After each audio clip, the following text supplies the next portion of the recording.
¿Quién fue Aarón? Aarón, hermanos, es mencionado 300 veces en el Antiguo Testamento. Es un descendiente de Leví, perteneciente a la tribu de Leví. Fue el hermano mayor de Moisés y de María. Sus padres fueron Amram y Joquebed. Aarón fue casado con una mujer llamada Elizabeth y tuvo 4 hijos cuyos nombres fueron Nadab, Abiú, Eleazar e Itamar.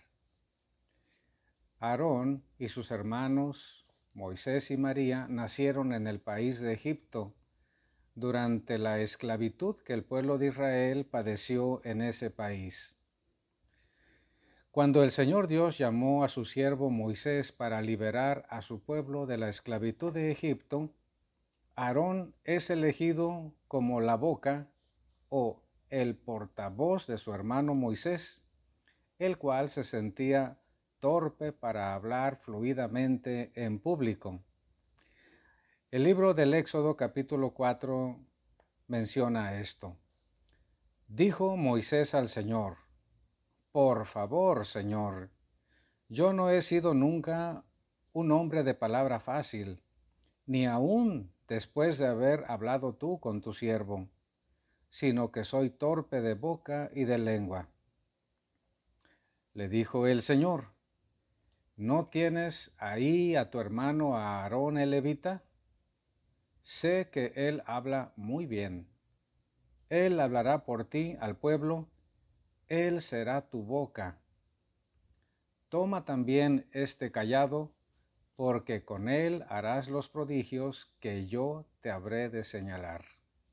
Aarón, entonces elegido como el portavoz de su hermano Moisés, que sentía que no podía hablar con fluidez, se consideraba a sí mismo como un tartamudo. Aarón acompañó a su hermano Moisés en su primera entrevista con el faraón de Egipto. A continuación, su actuación se diluye, pero más tarde, cuando el pueblo de Israel ya había salido de su esclavitud en Egipto, lo encontramos otra vez al lado de su hermano Moisés, luchando contra los amalecitas.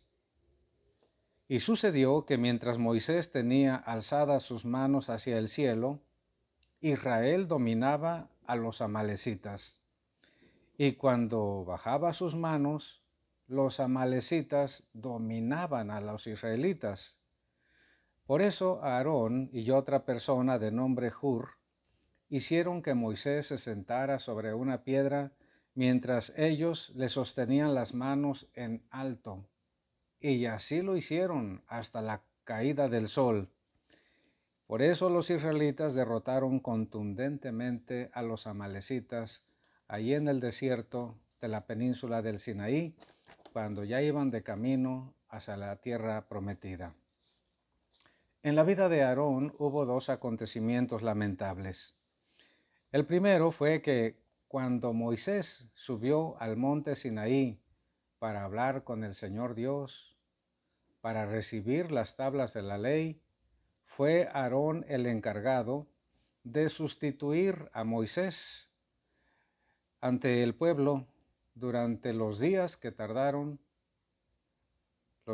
Moisés tardó en el monte Sinaí.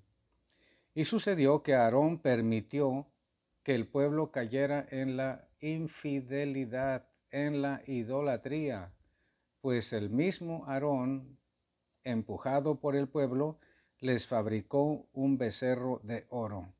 Fue un pecado muy grave de idolatría. El segundo acontecimiento lamentable fue cuando cuestionó la autoridad profética de Moisés junto con su hermana María, como nos lo refiere el libro de los Números en el capítulo número 12. Y dice así: María y Aarón murmuraron contra Moisés a causa de que él, Moisés, se había casado con una mujer extranjera. Y decían: ¿acaso el Señor solo ha hablado con Moisés? ¿Qué no ha hablado también con nosotros? pero Moisés era el hombre más humilde sobre la tierra. Por eso Dios castigó a Aarón y a María con la lepra. Ellos, al ver su piel blanca por la lepra, pidieron a Moisés perdón y le suplicaron que rogara al Señor, Dios Altísimo, que quitara de ellos ese castigo. Y efectivamente, Moisés intercede por sus hermanos ante el Señor y el Señor los cura.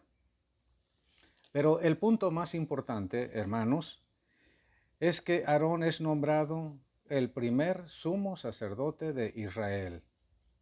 Así es. Y se hicieron vestimentas especiales para el ejercicio de su sacerdocio, como nos lo cuenta el capítulo número 29 del libro del Éxodo, que los invito a mirar, a estudiar, a ver cómo era la vestimenta de este primer sumo sacerdote. Y también fueron investidos como sacerdotes sus 4 hijos, Nadab, Abiú, Eleazar e Itamar. Los levitas, descendientes de Leví, eran todos de clase sacerdotal, pero el sumo sacerdote solo podía ser elegido entre los descendientes de Aarón, el primer sumo sacerdote. Aarón murió a la edad de 123 años en el monte Hor, antes de entrar a la tierra prometida. Y antes de morir entregó el sumo sacerdocio a su hijo Eleazar. El pueblo de Israel lloró, lamentó e hizo duelo por su sumo sacerdote Aarón, hermano de Moisés y de la profetisa María, durante 30 días. Feliz día, queridos hermanos y amigos.